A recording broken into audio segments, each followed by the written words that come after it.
the right type of exercise is very important. And by the word right exercise, we mean a proper warm-up, a proper stretching, a proper muscle activity. We divide the exercises into types based on what is the need of the patient. It can be an isometric exercise, it can be an isotonic exercise, it can be an isokinetic exercise. There's a whole lot of different varieties of exercise, and every exercise is not meant for everybody. Correct. Different people need different kinds of exercise. I think the best way out for this is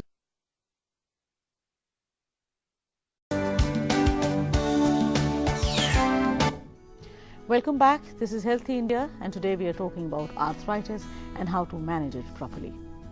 Now, Dr. Abhishek, we were talking about knee replacement surgery, and we do know that it improves the quality of life.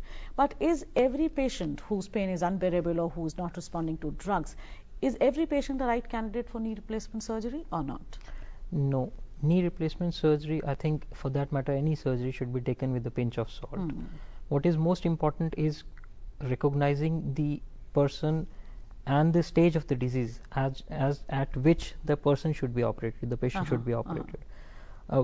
For that matter, if we take it broadly, the advanced stages of the disease that only needs surgery. We have to, as I've already explained, we have to grade a patient according to certain criteria. If the patient needs to take a painkiller more than 3 times a week, is not able to carry out his daily activities, cannot walk for a couple of meters also without support, he has stiffness of the joint so much so that he is not able to bathe himself properly or climb stairs. Probably these are the situations when the person needs joint replacement. What is more important than this is that joint replacement is not the only thing. It's a modality within the whole armamentarium. You need to continue with the medicines alongside with the surgery. It's not that just get the surgery done and it's over. And you're okay, right. So I think this is where Dr. Uma can tell us. So once if a person has undergone surgery, what is the follow-up treatment that is required for this person? Plus, are there any do's and don'ts even after the surgery? Yeah, if patient had osteoarthritis, which is non-inflammatory, then just lifestyle modification would do. If the patient had inflammatory arthritis with deformities and for which surgery was done, then patient need to continue anti-inflammatory drugs and disease-modifying anti-rheumatic drugs, we call it as, like I named a few of the drugs before. And patient need to follow up with the rheumatologist or the physician lifelong at intermittent intervals. After that, most important part is proper physiotherapy. Physiotherapy means, once again, strengthening of your muscles around the joints. If you have good muscle tone around your joint, it preserves your natural knee as well as your artificial knee. Right. If you have operated patient around at the age of 40-50, this joint will be lifelong. It can go up to 20-30 years, even 40 years.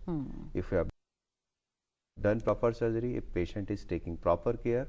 So mainly for the knee joint replacement, that is done around 70% replacement, 70 to 60% they are the knee joint replacement. Quadriceps building exercise, that is most important.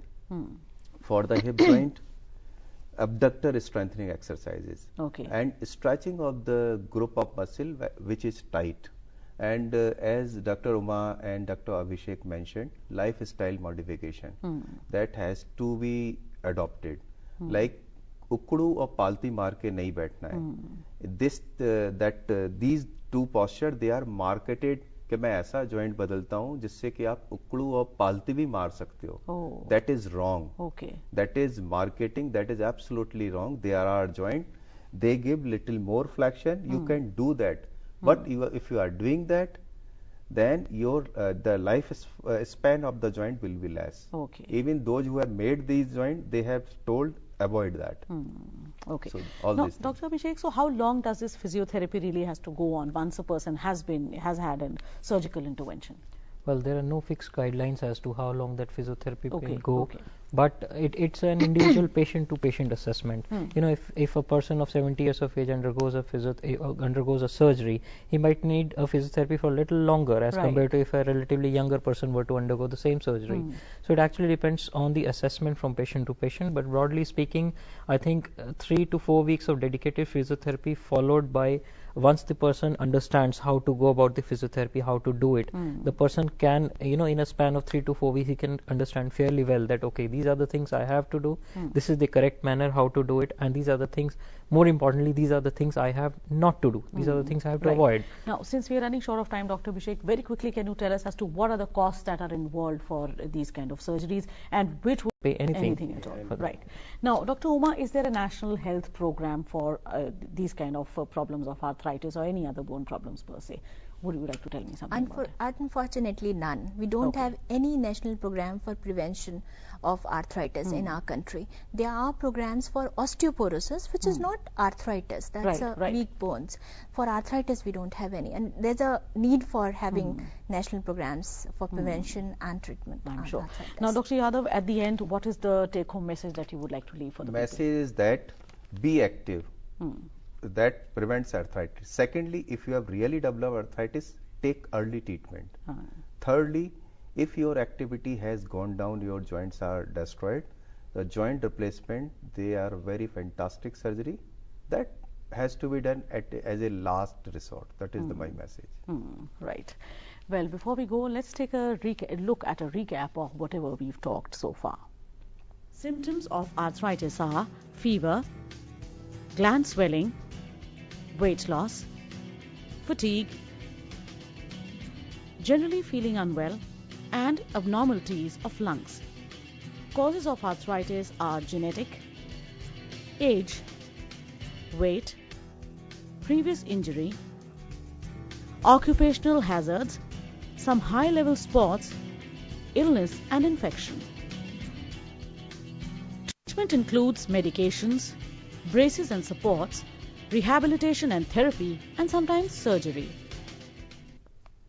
Well, right now I'd like to say thank you to all of you for coming today and for telling us so much about arthritis. Thank you. And for all you people out there, do keep writing into us and telling us as to how you like these episodes and what more you would like to see. So now I would like to know, what did you like about this episode of arthritis? For that, you need to write to me on this address. Healthy India, FB 116, Lok Sabha Television, Parliament Library Building, 1800115314. Well, I think today's message is clear that arthritis is preventable to a great extent, provided you all get exposed to sunlight, eat the right kind of food, and also make all those lifestyle modifications that all the three doctors have been telling us throughout this. Next week, when I'll be talking about something else. Till then, this is Lottie Alaric saying goodbye and take very good care of your health.